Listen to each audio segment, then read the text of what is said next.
now being recorded, so I'll take this adherent for this meeting of the Executive Committee held on the 1st of March 2023. I see that we have Councillor Allison, Councillor Anderson, Councillor Brown, Councillor Carmichael. Can you indicate if you're in attendance at the meeting? I don't see anything from Councillor Carmichael, so we'll monitor that. I have apologies from Councillor Chalmers, and Councillor McDougall is substituting for her, and I see that Councillor McDougall is participating remotely. I can see that we have Councillors Clark, Convery, Cooper, Cowan, Devlin, Fagan, Ferguson Miller and Horsham at the meeting. Can I check if Councillor Keat is at the meeting? No, nothing from Councillor Keat, but we'll monitor that. I have apologies from Councillor Logan, and I see that Councillor Brogan, I understand that you're substituting for Councillor Logan at the meeting. We have present Councillors Katie Loudon, Hugh MacDonald, Councillor McCallan, McClymont, McCreary, Councillor Leslie MacDonald, Councillor McGeever, Councillor McLachlan. I have apologies from Councillor Nelson, and I see that Councillor Lambie is substituting for him remotely. We have present at the meeting Councillors Razak, Councillor Robb is also participating, as is Councillor Ross, Councillor Shearer and Councillor Walker. I don't think I've missed anyone out, so there are a number of officers participating at the meeting also, and with that, Chair, I'll hand back to you for the business. Okay, thank you. Could I come to item 1, which is declarations of interest, and can I ask if anyone wishes to indicate if there are any declarations of interest for the meeting? Not seen any. Okay. Could I come now to item 2, which is the minutes of the previous meeting? You're on pages 5 to 12. Can I ask, are there any issues or points on the minutes? And if not, can I ask that we agree the minutes? Okay, thank you. Come now to the first of our monitoring items, which is the Revenue Budget Monitoring Report, and I'll ask Paul Manning to speak to the report.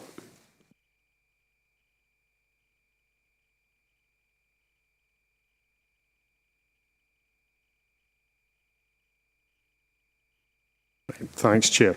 So this is, as you say, the Revenue Budget Monitoring Report, and it takes us to the period to the end of January. And this report is a lot more straightforward than some of the reports that I've brought you recently. What you'll remember is that the paper to the last Executive Committee went through in a lot of detail the probable outturn position, and that projects the picture to the end of the year. So this is much shorter. It does still refer back to that probable outturn position, which is an underspend of £4.696 million, and it talks about the decisions that were taken in relation to that at the last meeting. So, in terms of the position, it is still heading towards that probable outturn position. There is a figure quoted at recommendation 2 and in the paper of £355,000 of an underspend at the 27th of January. That's in line with the probable outturn, and we're heading still to that position at the year end. The paper also picks up the position on the housing revenue account, which is a break-even position at the end of January, and it forecasts a break-even position to the end of the financial year. So again, Chair, happy to take any questions. Thank you. Okay, could I ask if anyone has any questions on this paper, if you would like to indicate now? I'm not seeing any questions. Can I ask then that we agree the report? Can I come now to item 4, which is the capital budget monitoring paper, and come back to Paul to speak to that item. Right, okay, so this is the capital paper again. This is to the 27th of January. There are some adjustments within the paper. So these are adjustments to projects that are proposed for acceptance within the paper. They're included at Appendix 1, which you can see on page 23 of your papers. This time they do represent only an increase of £124,000, and as it says there in the paper, this mainly reflects additional funding for roads projects. In terms of what's spent and what we expect to spend to the end of the year, the position which is in the paper pretty much mirrors what was included in the last paper. So at 4.7, there's a reference to the main projects with anticipated underspends, and these are responsible for an overall anticipated underspend of just under £10 million. So you can see this at section 4.7. There's also an appendix at the rear, which is included in pages 26 and 27 of the papers, which goes through each of those projects which are under spending and gives a bit of detail about the project and the anticipated completion date. And that's to give reassurance to members about when these things are likely to complete. So it's similarly for the housing programme. At section 5, you can see an estimated outturn for the Housing and Technical Resources programme. We are anticipating an underspend of £4.1 million, and there are reasons given there. In part, that's down to the severe weather event that was encountered at the end of December last year. So, again, Chair, the recommendations look for the position to be noted and those adjustments coming to £124,000 to be approved. And again, happy to take any questions. Thank you. Okay, thanks for that report. Can I ask if there are any questions in this item, and if so, if you could indicate now. I'll come to John Ross in the first instance. Yes, thanks very much, Chair. Just a short comment. It's to do with education resources and the award to Woodside Primary School of 100k for adaptations. This is one of the local schools in my area, and one which I had the pleasure of officially opening. It's a great school, and I'm so happy to see that we're increasing the number of pupils in the school, but obviously we do need to keep up with facilities for these pupils. So I welcome this award. Thanks very much, Chair. Okay, thanks for that. For those remarks, I think the comments have been noted. Could I come now to Councillor Robb? Morning, everyone. It was just a wee question under 5.4, page 21. Just to ask about why, maybe for some of the reasons the housing think about why people aren't given access for legislative works, or there's less access, but also for less people taking up the external upgrades. That would be interesting to know, because it's really important going forward for our energy efficiency measures. Thank you. Okay, thanks for that. I'm going to pass over to Stephen Gibson to pick that one up. Yeah, thanks very much, Councillor Robb. The explanations in two parts. The externals is due to environmental works, and that's mainly down to bats, where due to the bat roosting season, it just governs periods of time where we're just not allowed to undertake any work, and that's governed through various surveys. In terms of access, there are numerous reasons. But there are some people still post-COVID who have still been reluctant over this period of time to allow access, and that's part of the reason as well. But it's something that we're working on. Our housing officers are speaking to people on a day-to-day basis, and that's something we'll be working on to resolve and deal with over the coming weeks and months. Okay, thank you for that. Kirsten, do you want to come back in? No, that's fine. Thanks for that answer. Okay, thanks very much. If there are no other questions, can I ask that we agree the report? Agreed. And can we come now to item 5, which is additional funding from the Scottish Government and other external sources, and back to Paul to speak to that item. Thanks, Chair. So the content of the paper is really summarised in the appendix, which you can see at the rear. And it shows two amounts of additional revenue funding, one coming from the Scottish Government, one from the UK Government. So the Scottish Government amount is in the current year, is for discretionary housing payment, an extra £130,000. And the amount which is coming from the UK Government is £1.407 million for the Energy Bills Support Scheme. And this is the alternative funding grant. So this was launched by the government on the 27th of February, and actually the evening before last we put out a briefing from Craig Ferguson which went through the background to the scheme, and how it can be accessed, and hopefully answered many questions that members might have in that. But if there are any other follow-on points, I'd be happy to take them. Thanks, Chair. Okay, thank you. Can I ask if there are any questions on this item? Morizak. Okay. Thank you, Chair.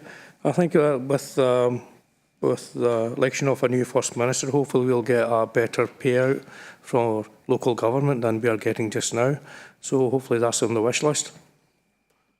I think it was discussed extensively last week, but I will say that the items there are obviously relating to additional revenue for very specific purposes, and it'll be money that we take in those instances to put back out the door. Okay. John Ross.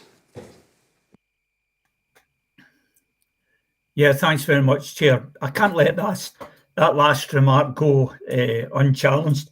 Every month we're at the Executive Committee and we hear about money coming forward from the Scottish Government. We're reluctant to bring it up every time, but if other members of the Council are going to start challenging that, then we'll bring this up every month, the amount that this local authority receives in funding from the Scottish Government. So I'm not going to let that go unchallenged. Thanks. Can I just, before I take any more points, right, can I just make the point, this really is a straightforward item that we take at every meeting. There is an enormous debate to be had about funding, and we had a lot of that debate last week. See, can I, I've got Morizak has his hand up again. Well, I'm going to come to you, but I'm not going to invite a debate. Is there a question on the paper? And if not, as I say, we had a very thorough debate about this last week. Right, Mo. Okay, no, I don't have another question. Right, and can I suggest then that that allows us to deal efficiently with this item whenever it appears in future meetings, okay? Right, can I ask that we agree the recommendations in the report? Thank you. I come now to item 5, which is item 6. First of our items for decision. It's on the proposals to extend, upgrade and modernise our Lady of Lourdes Primary School. I can ask Tony McDade to speak to this report. Thank you, Chair. Good morning. The purpose of the report is to update the Executive Committee on proposals to extend, upgrade and modernise our Lady of Lourdes Primary School in East Kilbride. You'll see the background in Section 3, in Section 3.1, that in 2004 we entered a 20-year lease to provide a modular construction build for Our Lady of Lourdes. We then, the lease term was due to end in January 24, and at the Education Committee on the 19th of January 21, we approved the acquisition of Our Lady of Lourdes building, and that has now been acquired. We then carried out a feasibility study, and that's been undertaken at the school. And in Section 3.2, you'll be able to see that the requirements, and that would include the growth in the Jackton area as well. There's 3 additional classrooms required to accommodate pupil growth. And also there's also a requirement for a comprehensive internal and external upgrade of the existing building, for example, new roof, cladding over the external walls, ventilation, heating. And we also want to look internally at making sure the school is of the same standard as all of the other schools. This was the very first school that we had as part of the school's modernisation programme. Then there's also some work to secure the playground area and entrance as well. In Section 4, we go into the detail of the programme itself, and what we were asking committee about today is that there's some significant work being required for this period of time. And if you think about it, in order to make sure for the children and young people to be safe, and indeed members of staff and the community, we would have to do it almost during the summertime in order to get a go at it. And in reality, that would be then over several periods. What we are suggesting is that that level of disruption is significant, and there is an opportunity for us this year with the new build in Jackton Primary School, in which that will open in August. That's planned, that's on schedule to open in August. And we have a small number of pupils, like any new school, you have a small number of pupils coming in the first instance. We actually at the moment have 27 catchment enrolled children for the Jackton area. That will probably grow as the reputation of the school and the fact that people are aware of the school opening, but we don't anticipate it being hugely more than that, and we'll also have some placing requests as well. So we're suggesting in this instance that there's a decant activity for the children of Our Lady of Lourdes Primary School. For those in the nursery, what we're suggesting is that the Kilbride Early Learning and Childcare Centre, which is just along the road, just about 0.8 of a mile away, the children in the nursery would attend the Kilbride Early Years Centre as well. And of course, what we then try to do is go into talk about the funding model that goes along with that. And you can see that in section 6. We talk about the financial implications to it as well. The estimated cost is £4.754 million. And in section 6.3, we go into the breakdown of where that finance is coming from. That's a combination of Glasgow City Region, City Deal and developer contributions. There's a small additional element to it, trying to make sure that we meet the free school meal entitlement that's being rolled out to primary 6s and primary 7s as well. The rest of section 6 talks, I would describe it as a belt and braces approach to the financing behind this, because what we're trying to say is that we need to put a change order into the Glasgow City Region City Deal Cabinet for £1 million. We're then saying if that doesn't happen, what would we then do in those circumstances as well? We're also talking about when we have receipt of developers' contributions as well, and how we manage the developers' contributions, and the timing of those developers' contributions may indeed require us to have some temporary borrowing. In Table 1 and Appendix 1 shows how the temporary borrowing that may come from that as well. We then talk about whether or not those developer contributions, if there was a circumstance that may slow that down, and that we bring it back into the capital programme as well. But we are confident that we can have the financing behind it as well. So I would refer the committee back to section 2.1 and the recommendations that the extension, upgrading and modernisation of Our Lady of Lourdes Primary School as detailed in the report be approved, that the approval is given to submit a change control to the Glasgow City Region Deal Programme to provide part funding for the Our Lady of Lourdes Primary School project. Thank you, Chair. Can I thank Tony for that report, and indeed can I welcome it on behalf of the administration, and can I come now to, can I ask if anyone wishes to indicate if they wish to speak, if they could indicate now, and I'll come to Jerry Convery in the first instance.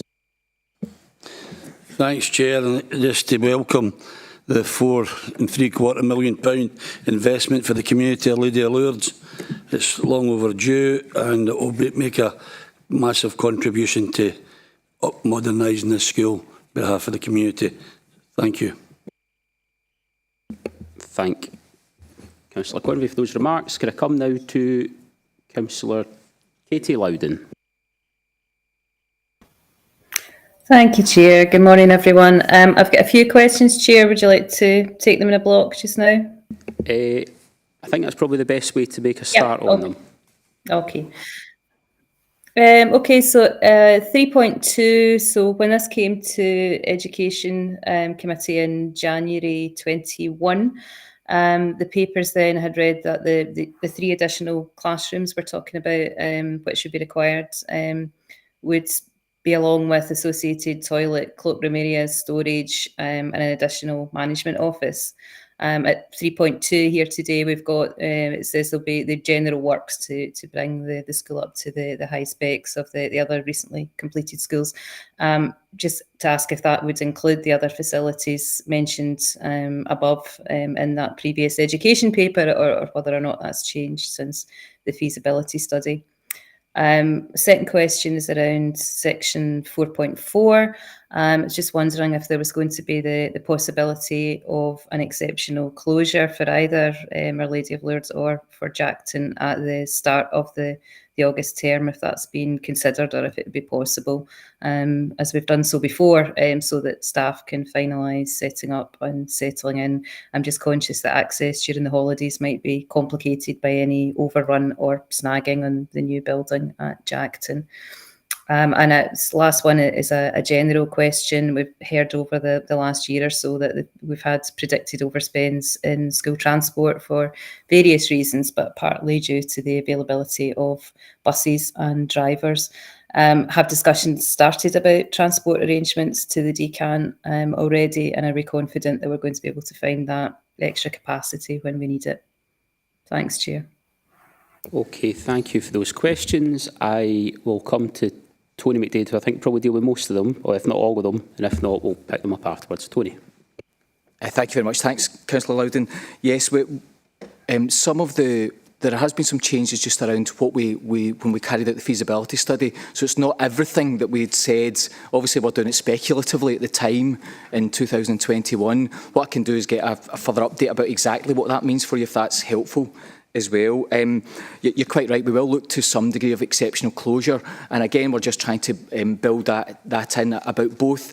We're sensitive to the opening of a new primary school and for those children and young people and their families to experience the opening of a new school versus the decant and move of another school as well. So we'll apply to the government just around an exceptional closure activity. It would normally be 1 or 2 days, but our intention is just to scope that out, just to see exactly what we would need. But we have considered that, and we are also working with SPT, again for your reassurance. We're acutely aware of the issues that we've had around transport, and we've had some early discussions around SPT. The complicating factor around that, of course, is there are a number of other contracts within the area, so we're just trying to measure all of that out. But we are hopeful that we can manage all of this, because we're doing this at a much earlier stage, given the implications of and the issues that we had last year. Okay. Thank you very much. Okay, thank you. Could I come now to John Anderson? Thanks, Chair. I'm just wondering, what options did the feasibility study look at, and was it restrained or constrained by a set budget? And is the proposed budget enough to bring a school up to the high specification of the other schools? And I'm asking that because St Charles, I think, last year, one classroom extension cost over £900,000. So under 5 million doesn't seem an awful lot for the work that's going to be required. There's no mention here of the standalone nursery. Is that part of this funding? Or is that funding coming from the Scottish Government? Okay, Tony, do you want to pick those up? Yeah, thanks, Councillor Anderson. Yeah, but we have carried that out. It's been, that's on, if you remember, that's been part of our normal business around schools modernisation, is to look at that feasibility activity. That has been looking at the internal activity, as we've said. It is a refurbishment, though. It's not a rebuild. So in terms of what we've seen here, this is about the cladding, this is about the heating and ventilation. It's not a reconfiguration of the classroom environment. You know, we're not taking away 3 classrooms and then making that an open learning space.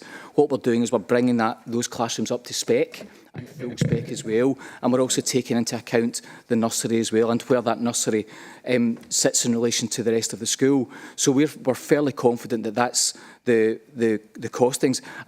Wee bit reticent given the inflationary pressures that might come ahead of us, but what we're trying to do is to build some of that in as well. But we have taken that into account. That has been part of the feasibility activity, and that has been the funding that has gone along with it as well. Can I just go back there, Chair? Sure. I mean, you said there's no reconfiguration, but the email I got previously, it says internal and external reconfiguration of the building. So what one's right? Both, I think. The reason I'm not being flippant, dancing around those words. The reason I say that is that in terms of the reconfiguration, so for example, there's a reconfiguration of the front office. We're deciding at the moment how the flow of the children and young people come in and adults into the building. What we're also talking about in terms of where those classroom spaces are, in essence, you're not able to change, if you're upstairs in the school, you're not able to change where the classrooms go. What you can do is you can bring them up to spec. You can change some of the spaces that are in existence, but what we're not intending to do is to take the classroom spaces upstairs and take them away, for example. That's what I mean by not changing the essence of the school and the classroom environment. Thank you. Okay, I have a final question from Kirsten Robb. Hi there. Just the council has an excellent policy about having spaces to play for young people for the schools that are open where they can be, where it doesn't affect the school security. During previous work, I know there was quite a demand for Our Lady of Lourdes to have that open access, and I wondered if there's opportunities in this refurbishment to create access, external access to for the local community in an area which doesn't have a lot of flat access and traffic-free spaces to play. So just to see how the policy will be introduced in refurbishment programmes. Thank you. Okay, Tony. Thanks, Councillor Rob. That's a really good point. I will ask the team just to liaise on that with you as well. We do. That is inbuilt to all of our processes as well. Obviously, there are, as you rightly point out, there are some logistical issues that can sometimes be a block for us. But I had already spoken to Lynn Sherry as part of her role within this as well, and we will look at that as part of our consideration. That'd be excellent. I'm sure it'd be welcomed by the community. Okay. If there are no other questions, can I return to the recommendations and ask, can we agree the report? Agreed. We're agreed. Okay. Can I come now to item 7, which is on the family support strategy and whole family wellbeing funding, and I'm going to ask Liam Purdy to speak to that item. Thanks very much, Chair, and good morning, Committee. The purpose of the report is to update the Committee on the whole family support strategy that's been developed within South Lanarkshire and amongst its partners. It's also to discuss the funding for the whole family wellbeing fund of £1.827 million and to update in relation to the £0.8 million that was allocated for children and family support.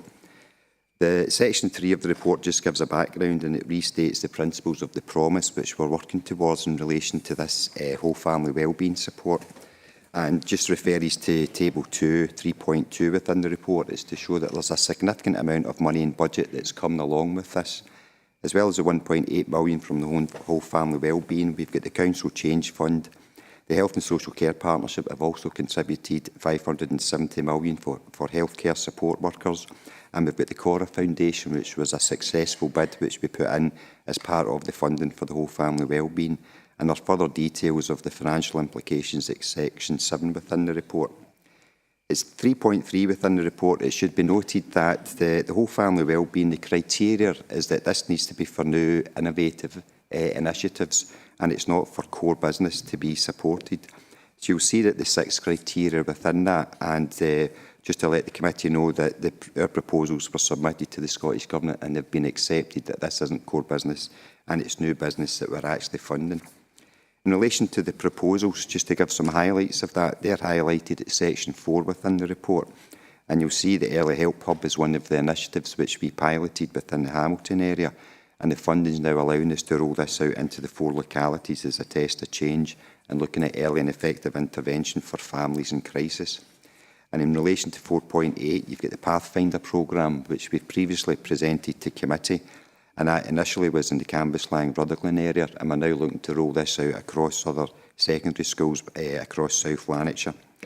Section 5 talks about the third sector interface, and it's important that that's referenced because the whole family wellbeing fund came with the criteria that there must be third sector engagement. And you'll see that through the ADP and the Cora bid, we've managed to recruit peer review workers, and we've been successful in getting almost £500,000 from the Cora bid as part of that. And we've also commissioned family group decision making through Children First, who are a third sector provider. In relation to the employee implications at section 6, what we're asking is that the posts identified at 6.3, 6.4 and 6.5 in the table are approved for both education and social work committees or social work resources to be added to establishment. And the time frame of those posts are identified along with the financial envelope that we've got. The financial implications are highlighted at section 7, and as well as the posts that are identified, there are some infrastructure costs, and that's just about equipment, IT, but also the creating the 3 family support hubs in the 4 localities. Just to refer members back to the recommendations at section 2, that the contents are noted and that the additional posts highlighted at section 6 are added to the establishment of social work and education resources. Thank you, Chair. Okay, can I thank Liam for that report. Can I ask if anyone wishes to ask any questions or speak now? Could you indicate? And I'll come to Robert Brown in the first instance. Thanks very much, Chair. This is, I think, a very important report, a lot of significant stuff in it. I just really wanted to ask 2 things, if I may. One is obviously we're recruiting new posts here against a background of recruitment difficulty in the sector and continued problems, I think, in identifying enough social workers. Do you identify any potential issues there or delays in that regard? If so, how are you able to tackle that? Secondly, if I may, in the background, I think there'll lurk problems in the NHS as well in terms of the timescales for certain sorts of assessments. And I wondered if there was any kind of particular problems that needed to be overcome in terms of the, the effects of those delays, if you like, and whether you're having any liaison with NHS colleagues about how that can be overcome. Okay, Liam, do you want to take that just now? Yeah, thanks very much, Councillor. In relation to the recruitment, you'll see there's almost 40 plus posts that are identified there, and we're confident we'll fill all those posts, because this is different from what traditional posts would be, so it's an attractive offer for people. We've been very conscious that what we've been looking at is paraprofessional type roles as well, and those are roles that we can fill, so it's like your social work assistants and your healthcare professionals. And the recruitment has actually started, and we will be fully establishment with these posts. So we've got no worries that there's going to be any drag in terms of recruitment for that.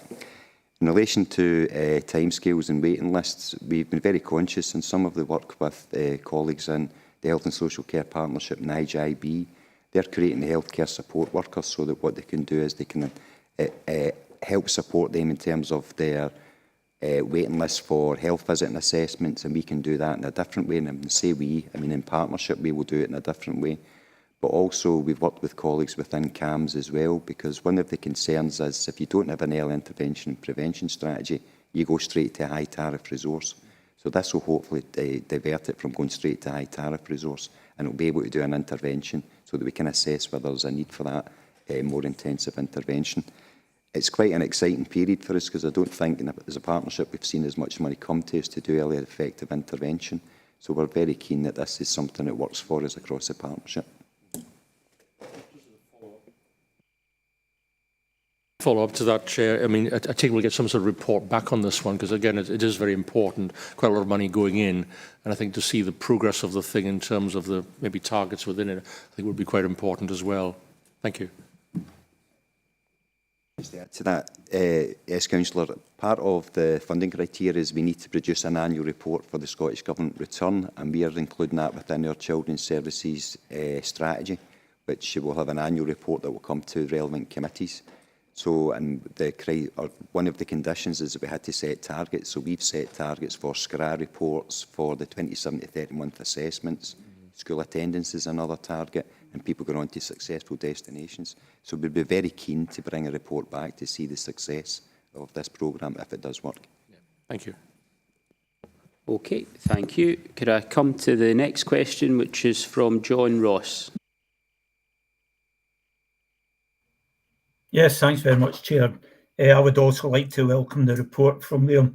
I think it's really exciting, the route that we're going down, and obviously the current success we've had from the Early Help Hub, and looking also at the Pathfinder and third sector interface. I think the data that we collect going forward will be really useful in helping us determine where we go in future months. So I really welcome the report, and also look forward to getting the reports back when they're available. Thanks very much. Okay, thank you, Councillor Ross. Could I come now to Margaret Walker?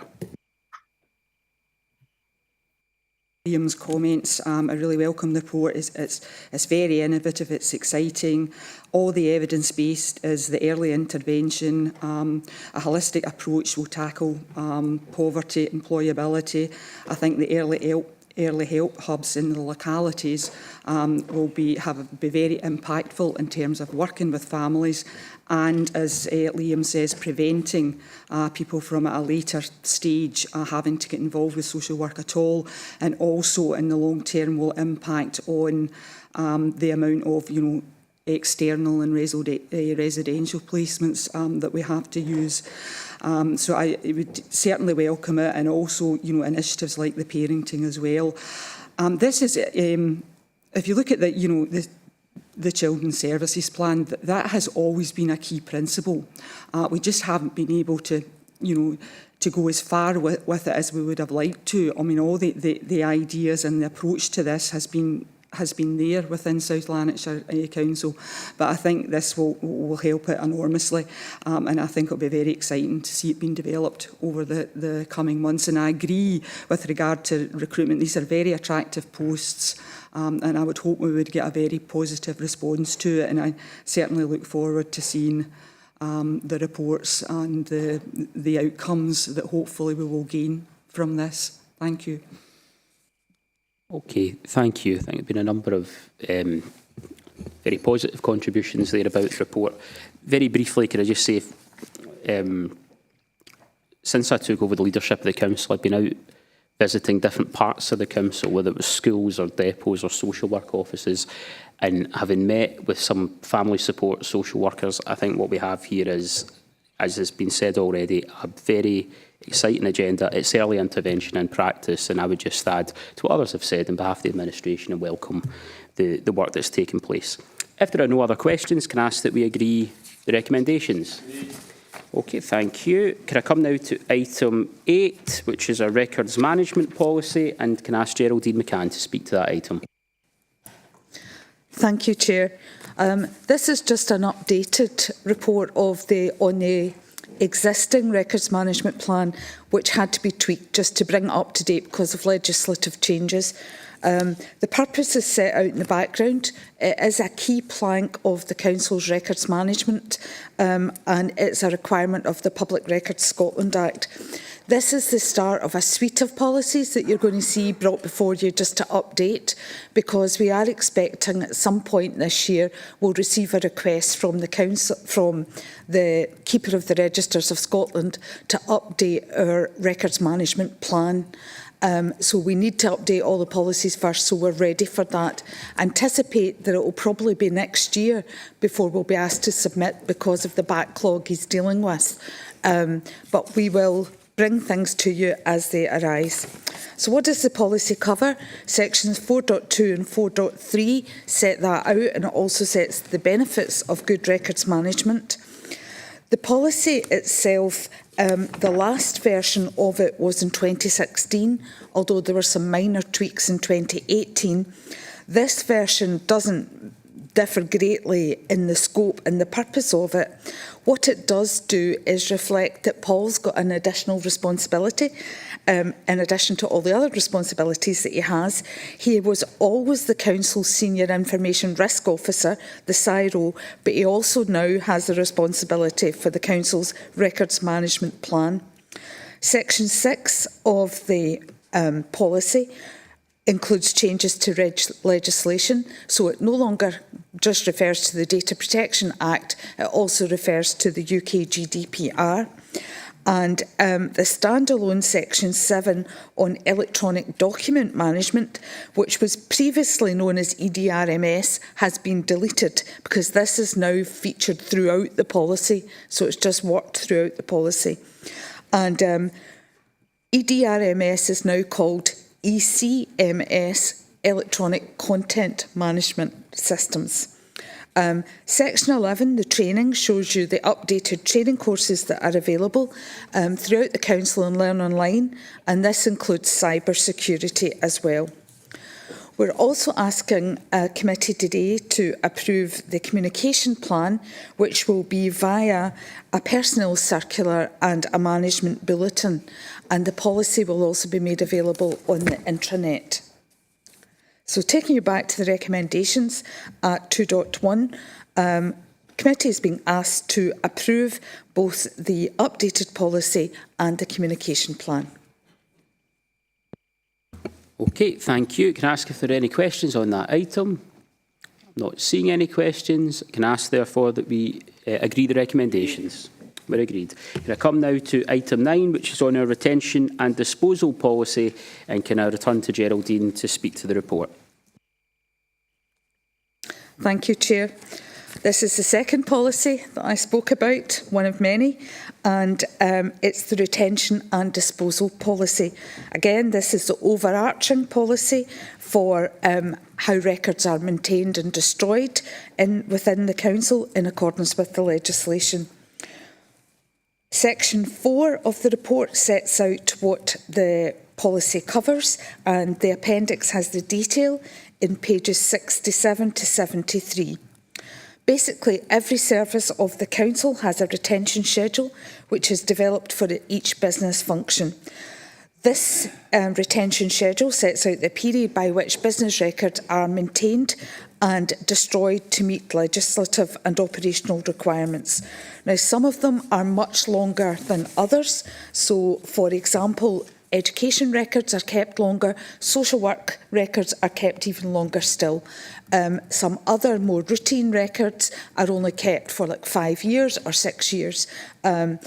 We've recently been told that the COVID inquiries, because of that, we are not allowed to destroy any record at all, even within the retention schedule that could be caught by any of these inquiries. So we have to keep them for as long as the inquiry determines.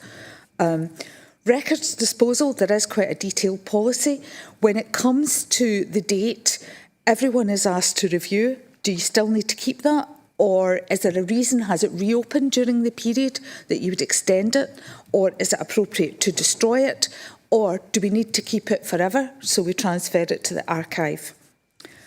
Again, there's a communication plan, and this will be the same as before, with a personnel circular and a management bulletin, and the policy will be on the intranet. So taking you back to the recommendations, we're asking that the retention and disposal policy is approved and that the communication plan is noted. Thank you, Chair. Thank you, Geraldine. Can I ask, are there any questions on that item or any points on that item? Not seen any hands. Can I ask that we agree the recommendations?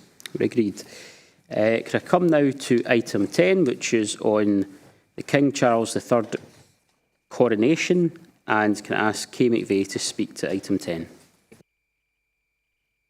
Thank you, Chair, and hopefully a straightforward report in terms of the coronation. And this report really advises the committee on the arrangements made to enable employees to celebrate the coronation event. And consistent with other royal occasions, we've had a few more recently, we've got arrangements that need to be made in terms of our services in order to accommodate the majority of our workforce being able to celebrate the event. And those arrangements are detailed at section 4 by resource, very similar to the arrangements that we've had previously.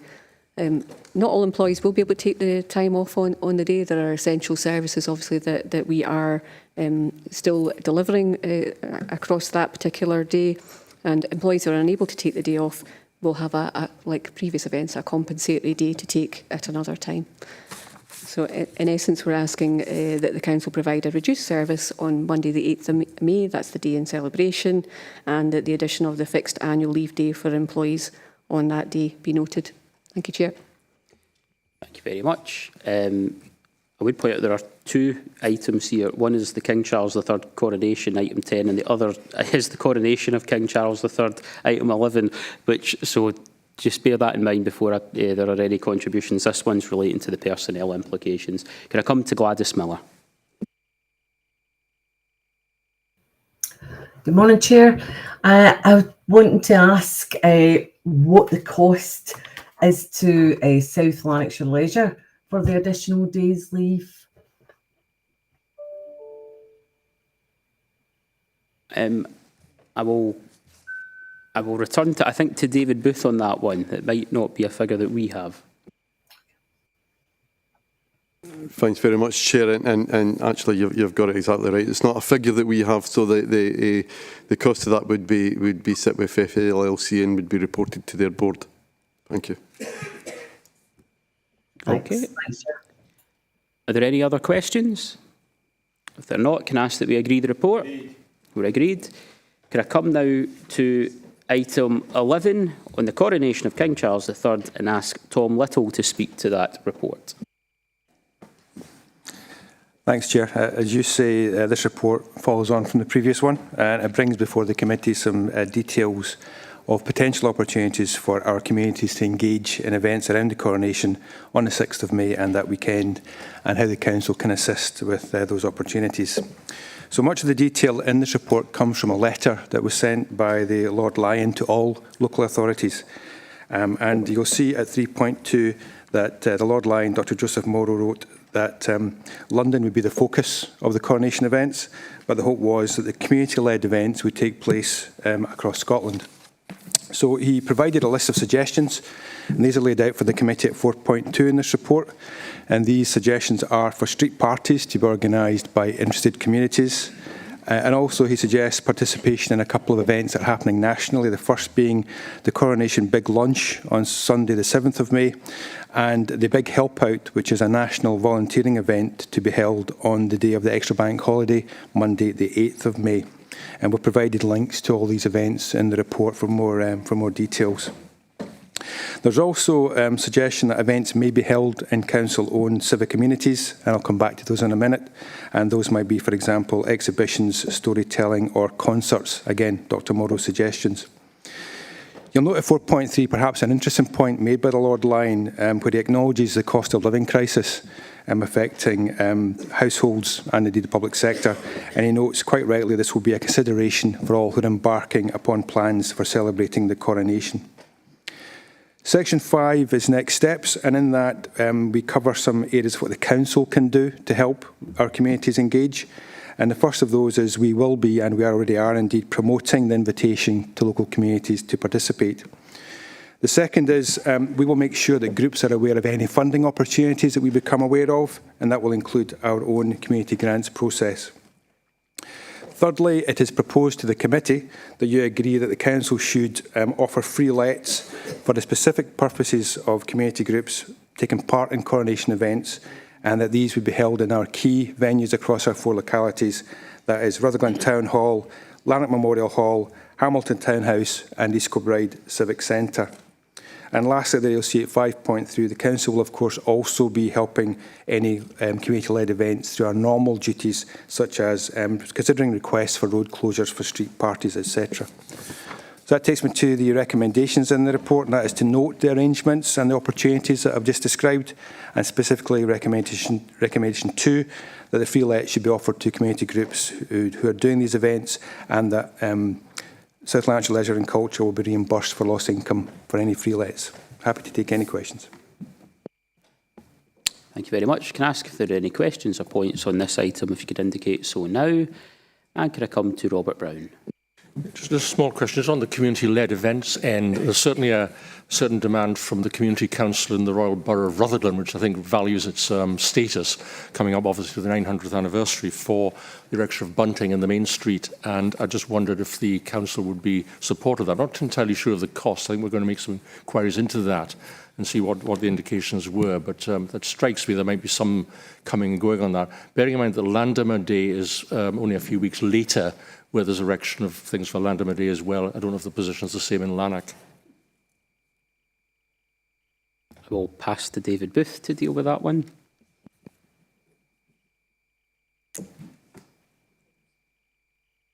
Thank you very much, Chair. Thank you very much, Councillor Brown. We have done some initial costings in terms of the putting the bunting up and removing it from the main street in Rutherglen for the period of the 1st to the 12th of May to cover that period of the celebrations. The cost to install and remove the bunting is in the region of £4,000. And the bunting that we currently have is multicoloured, so if the bunting was to be changed to the colours of the coronation, that would be an additional £5,000, although that bunting might be able to be used for future events. So it is worth bearing in mind that obviously amounts to £9,000, but that's just for that one, the one street in. Yeah. That would need to be multiplied up across any other areas that we're requiring. Yeah. I think my point is this is a matter really for consultation, discussion with the Community Council and the department. So maybe something we can take forward, that sort of information. Thanks. Okay, thank you. Could I come to Alec Allison? Yeah, it was in a more general point that Councillor Brown has raised. Is about the local events that may happen, street parties, and the cost of any halls. I can understand why the free lets are only in the major centres in the 4 areas as a cost issue. But many of the local organisations, community councils may want something in their own hall. Can we first of all be assured that they will be treated as community events and at least charged at that rate rather than at a commercial rate, as seems to be happening more and more often for the community councils? I'm pleased to hear Tom say that they're going to highlight the number of grants that are available, because there will be costs. And finally, what was very disappointing at the time of the Jubilee is that the council itself didn't have a profile, if you like, in celebrating that event. There was an event organised by the Lord Lion, but there was nothing by the council itself. And I would think that that is something that we should be considering. Maybe a once-in-a-generation event. So I think it is right and proper, whether we can afford to put Robert's Bunting up or not, that we do have an event to celebrate the occasion, organised by the council. Right, could I ask, I think David Booth is going to respond to that point about the letters. Thank you very much, Chair. Thank you very much, Councillor Allison. As you'll be aware, in South Lanarkshire Leisure and Culture, their lets are broken into social, community and commercial brackets with different prices depending on it. I'm happy to pick this up with South Lanarkshire Leisure and Culture, but from what I understand of these types of lets, that they would firmly fall within the community letting bracket rather than in a commercial letting bracket. I hope that's helpful. Thank you. Can I come now to Gladys Miller? Thanks, Chair. Can I just clarify with David, is the free lets are for the 4 key areas? Does that mean that other community groups that Alec alluded to, will they be offered a community grant to pay for their let? I think I can pick that one up actually without sort of deferring to the officers, but if any officers wish to correct me, feel free. But the recommendation in the paper is that there are 4 lets across each of the administrative areas within South Lanarkshire, and then we're highlighting the community grants and the lottery funding in 521 and 522, which give them the opportunity to apply for funding to cover any events that they might wish to undertake. And to pick up Alec's point, we're going to liaise with SLLC to establish that they can do so at the appropriate rate. Great. Okay. Thanks, Chair. Okay, can I come now to John Ross?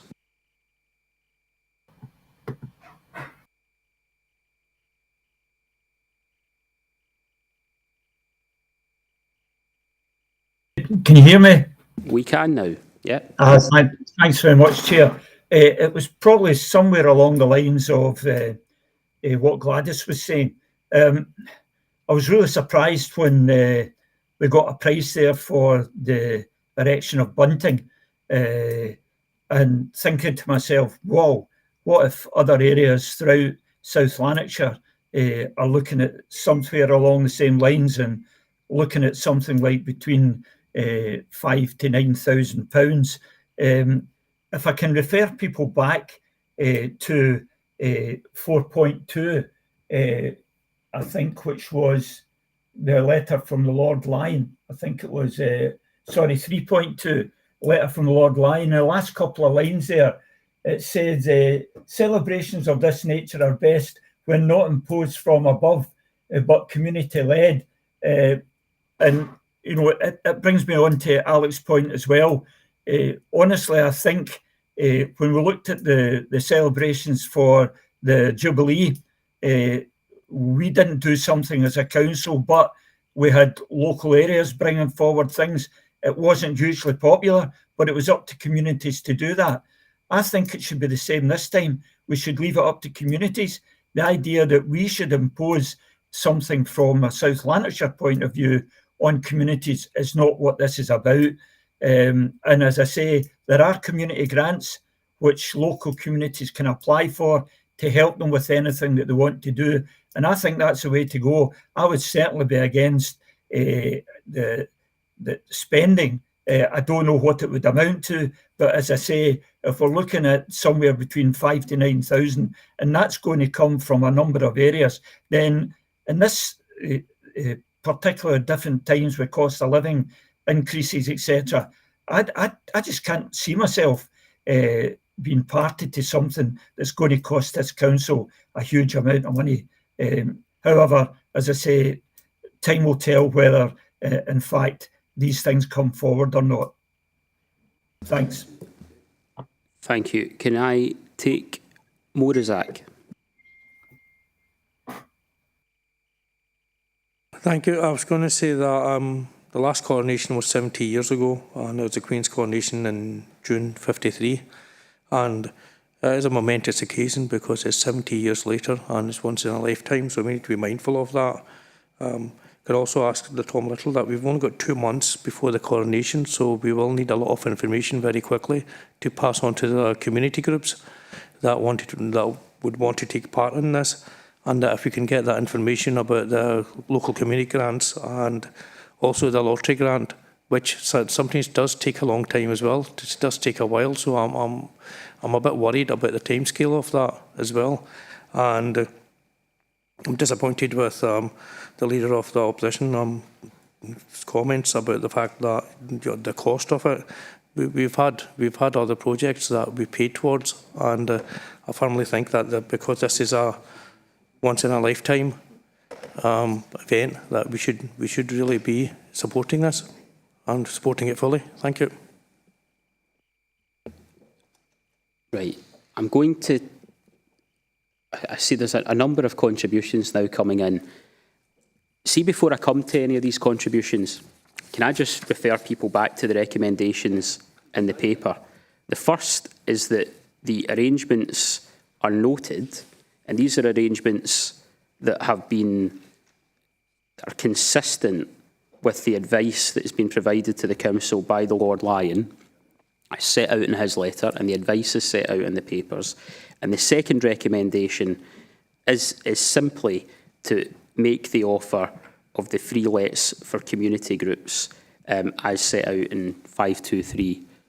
In addition to that, because we are taking forward proposals that are consistent with what the Lord Lyon's advice is, we are referring people, as we've already discussed, to the funding streams that are already available, which is both the community grants provided by the Council and the National Lottery funding.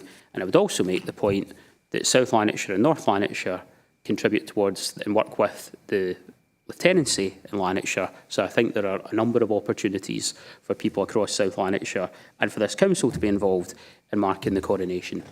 With that in mind, and can I ask the people who are going to make contributions to bear those recommendations in mind, can I come back to, in the first instance, I think I'm going to come to Andrea Cowan.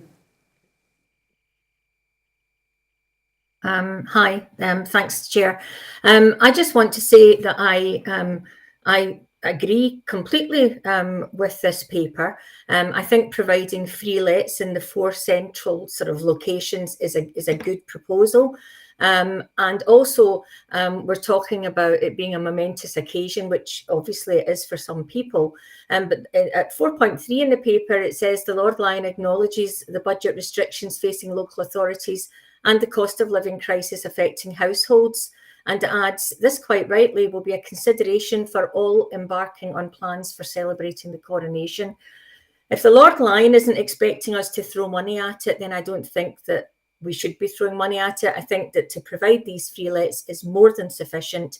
And, you know, I feel that this paper is absolutely fine as it is.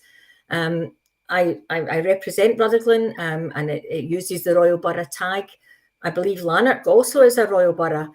So are they going to have £9,000? And then, you know, is Hamilton going to ask for bunting? I think what we're offering is sufficient, and that's all I want to say. Thank you. I see the Chief Executive's looking to come in, so I'll bring Cleland in now. Thanks, Chair. And just very briefly, it's important for officers that we've got absolute clarity. It was helpful that you went back over the recommendations within the paper, because I've heard the discussion around bunting, its purchase, its installation, de-installation, etc. For a single locality. David has some figures and an expectation there's going to be some discussion with community groups. I've also heard in the debate an expectation that there's going to be a council event, etc. If the recommendations in the paper are to be varied, could we do it formally so that officers are absolutely clear of the decision of committee, what's expected of them? What I don't want is that we get very close to the coronation event and some members believe that certain activities are going to take place when that's not the decision of committee. So once I think Councillor Loudon and Councillor Allison are both coming back in, but at the end of the debate, can we be absolutely clear what the recommendation is that committee is agreeing to? Thanks. Right. I'm going to take the remaining points and then I'm going to try and pull this together. Right. Katie Loudon. Thank you very much, Chair. It's interesting to hear the use of once in a lifetime event in this context. Actually, I've got family members that would disagree with that, having memories of the previous coronation. I do agree with the recommendations. I think this is a sensible approach, and the comments which Councillor Cowan and the Chair himself have made about what's been proposed here, and especially to read them in combination with the comments which have been made more widely about keeping an eye on the cost and being conscious of the cost of living crisis here. I would like to say, as was widely reported at the time of the Jubilee, there was only one street party that involved a road closure in the whole of South Lanarkshire for the Jubilee celebrations. There is clearly public interest in this event because there were other events which took place, and I know that there are other events planned for the coronation. But there's clearly public disinterest as well as public interest. And as councillors, we represent everyone and we're responsible for spending. And I don't think we should forget that. So on that note, I welcome Cleland's comments for absolute clarity on what it is we're agreeing here to make sure that the expectations of the public are being realised and that they have clarity on what's being suggested from the council's point of view. Thanks, Chair. Right, thank you. Can I come now to Alec Allison? Yeah, thanks for letting me back in, Chair. First of all, on the back of Councillor Razak's comments, not all of the opposition agree with the leader of the opposition as to what is regarded as we're needing to celebrate this event. It does not need to be a very expensive, high-profile event, but I think it is important as a council, whether it is us as members have an event to show support for the coronation. Bearing in mind what Cleland says, yes, I can agree with him, but I do think we do need to look at doing something, and would propose, and agree with the two recommendations there, but I would propose that the officers look at what can be done as a third recommendation for this council to show their support for King Charles III. Right. Before I come back to that, I see I have a contribution now from Margaret Walker. Margaret. John, I don't think there is a... Sorry? I don't think there is a conflict in the paper in terms of it being community-led. It's up to groups themselves whether they want to apply for the various grants. So I don't see a conflict in that regard in the paper. I agree the council has to reflect the views of the people we represent. And I think you only need to look back and remember the strength of feeling during the days before the Queen's funeral, who, as everyone knows, actually died in Scotland. And I think if you remember the huge, overwhelming overflow of feeling that the people of Scotland showed during that, then I think we need to reflect that. Thank you. Right. I don't want to take any more points on this debate because I'd like to get to a point where we have an agreement. Now, Alec, you want to propose a third recommendation. Can you just clarify what that third recommendation is and just... Officers look at a cost-effective way of this council commemorating the coronation of King Charles III. Right. Is that clear enough? That is clear, and it provided very welcome clarity, because what I was going to say is, can we make sure that this is consistent with 4.3? Cleland wants to come in at this point. Cleland. Thanks, Chair. Sorry, no, it's not clear enough for me. That is too broad in its terms. What we think as officers is it possible just to put some parameters around that? What does committee wish to commit to this? And if they confirm a commitment, then we'll go and try to demonstrate what we can deliver within those parameters. But at the moment, something as broad as officers go off and look at a cost-effective way of celebrating the coronation. I'm sorry, that's not clear enough. Right. We have. Alec, do you want to just reflect on that and maybe... Well, could we add on to it then that in consultation with group leaders? Does that help at all? No? Right. Can I... Or could... Oh. Right. Can I suggest... So, sorry, Cleland wants to come in again. Right, okay. Simply say that's fine. That will give us something to work with. So thanks to Councillor Allison if that helps, Chair. Thank you. Right. I see John Ross now wants to come in, but I really don't want to take any more points on this because I want to try and move this to an agreement. But John. Thanks, Chair. It really doesn't help from my point of view. I think that the recommendations in the paper are what we should be going with. If I'm sitting in a leaders meeting, I agree with the paper as is. I can't see me changing my views on that. From my point of view, I think the recommendations are adequate. We should stick to the recommendations. Thanks. Okay. So I'm going to suggest we have two recommendations in front of us. We have a third recommendation that Alec Allison is looking to add, which says that we have we task our officers with putting together a cost-effective event that is taken forward and developed then in conjunction with the group leaders. So the decision would lie with the Chief Executive, refer back to the group leaders. Can I suggest that if it is consistent with 4.3 in the paper, that there might be an agreement in the committee to accept that third recommendation consistent with 4.3? Is that something that the committee as a whole would be minded to agree to?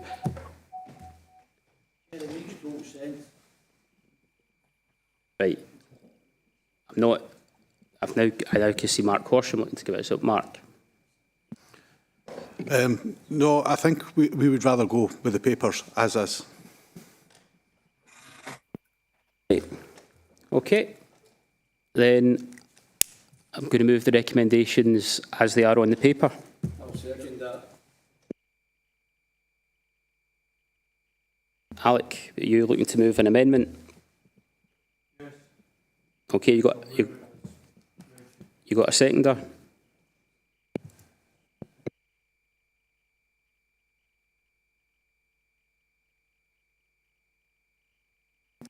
So I now see I've got people want to come in again. So Margaret Cooper. I think it was absolutely shocking that when the Queen passed away that we didn't for the Queen's Jubilee that this council did absolutely nothing to commemorate that, and we could be in a much worse position than supporting a king to the throne. We could have a dictator like some countries in the world. So I'll second Alec's amendment. Thank you, Margaret. I think he's already has a seconder in the room in the form of Kenny. Okay. Okay. I've got one more contribution and it is from Morazak.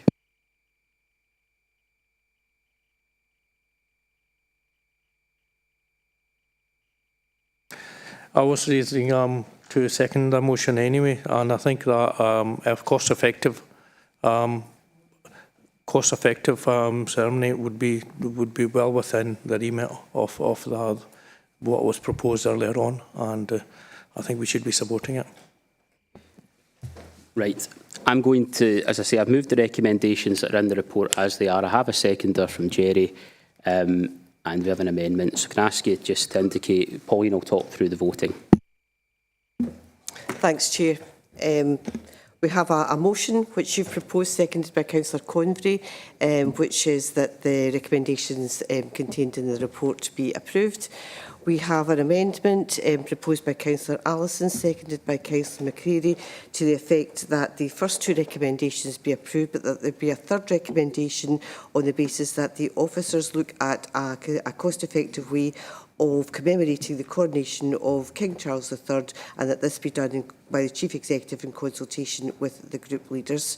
So that's the amendment. So what we're going to do is we are going to, if I can take us to the vote, the vote's been started. So if you could indicate your preference: blue for motion, red for amendment, and the amber for abstain, please.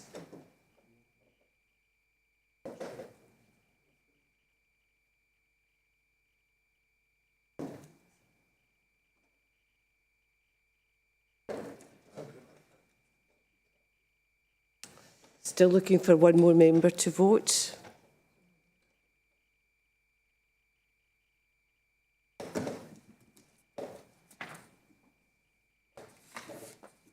That's us.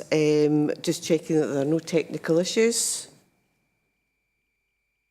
So I'm going to close the vote just now.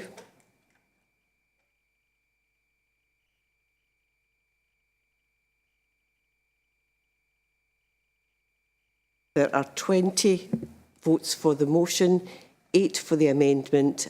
Therefore, the motion is declared carried. Right. Can I come now to item 12, which is recommendations referred by the Finance and Corporate Resources Committee, and can I ask Paul Manning to speak to the report? Okay, thanks, Chair. So this is looking for the committee to request approval of a recommendation which is referred to it by the Finance and Corporate Resources Committee of the 15th of February, and it's about empty property relief. So the paper refers back to the report that went to the Finance and Corporate Committee, and what that was about the fact that the Scottish Government has delegated money and power in relation to empty property rate relief to local authorities. So the Council's allocation came to just under £2.2 million, and the paper summaриses the recommendations which followed on from the Finance and Corporate paper. And what that is about initially mirroring the previous arrangements for empty property rate relief which applied when the Scottish Government held responsibility for the scheme. Now, there are reasons given for that on the second page of the paper. So you can see midway down the page there about maintaining the current provisions which would provide stability and certainty for businesses as well as the council, and also providing a period of time to assess benefits of any future amendments to the policy. So there's a commitment there to come back to committee by March 2024 with an update on the position and any proposals for amendment then. So again, 2/3 of the way down the page, in bold, it says the committee decided that the devolution of empty property relief to councils and the funding arrangements be noted, that the policy be reviewed and presented to the Finance and Corporate Committee by March 2024, and that the empty property relief policy be adopted by the council from the 1st of April, and that was detailed in an appendix to the paper. So the recommendations to this committee, Chair, are that the empty property relief policy be approved and adopted by the Council from the 1st of April. Thank you. Thank you. Can I ask if there are any questions or points on that item? Can I come to Kirsten Robb? Hi there. Welcome with this paper and the approach. I think it's a good example of where the devolution of more powers gives us the opportunity to, really decide what we want for our own community as well.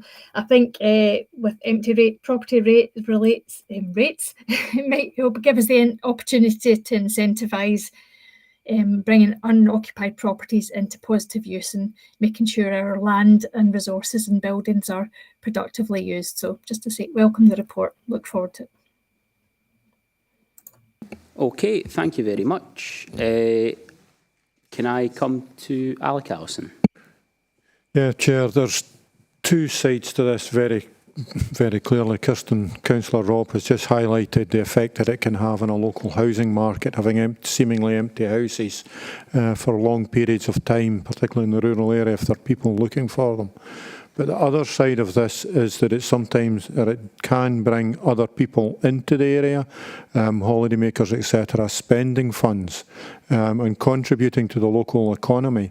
So I recognise what was said in Paul in the report, but we do really need to dig into these quite deeply to see where all the pros and cons are, and not just accept one side or the other. So that we can ensure that we get the best for our communities in total.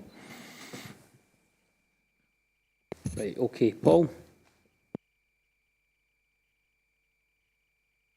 Thanks, Chair. Thanks, Councillor Allison. In terms of part of the reason for taking this period with basically what was the pre-existing scheme was to get that kind of input, right? And where changes either are proposed or could be proposed, to get input from yourselves and from community groups and from trade groups to get the best possible outcome eventually when the council does propose some change from what was the pre-existing scheme. So again, I'll be back with members to try and pick up arrangements for that across this year. Thank you. Okay, thank you. Are there any other contributions in that item? Not seen any. Can I ask that we agree the recommendations in the report? We're agreed. We have 2 items for noting now. Could I come to the first, which is the IJB performance report, and ask Suman Sengupta to speak to that item? Suman. Thank you, Chair. Good morning, members. Having been scrutinised and approved by the South Lanarkshire Integration Joint Board, its annual performance report for 2021-22 is being presented here as a matter of routine. As per paragraph 4.3, due to temporary revisions to the statutory public reporting timelines, as per 4.3, due to temporary revisions to the statutory public reporting timelines, this annual performance report was published later than would be the norm. I would then like to take this opportunity to highlight that, firstly, this report covers those dark days when we, our communities and our staff, were in the midst of the pandemic and what was at the time the worst winter our health and care services have had to contend with. So secondly, I would also like to take this opportunity to recognise the patience and support of our communities and, importantly, thank our staff across this council and indeed across our partners for their exceptional contributions during that time and indeed in the face of ongoing challenges. I refer members back to the recommendation at section 2. Thank you. Okay, thanks for that. Suman, can I ask if there are any questions or points on this report? I don't see any. Can we agree to note the report? Final item is item 14 on representation on the Recruitment Committee. Can I ask Geraldine McCann to speak to the report? Thank you, Chair. This report just seeks to amend the Recruitment Committee membership by replacing Councillor MacDonald with Councillor Cowan as a substitute member of the Recruitment Committee. Thank you, Chair. Thank you very much. I take it there have been no issues in that report. Can I ask we agree to note the report? We are agreed. I don't think we actually need to be agreed, but we're agreed. But note the report. I have item 15, urgent business. There are no items of urgent business. So on that, can I close the meeting? Thank you all for attending. Thank you.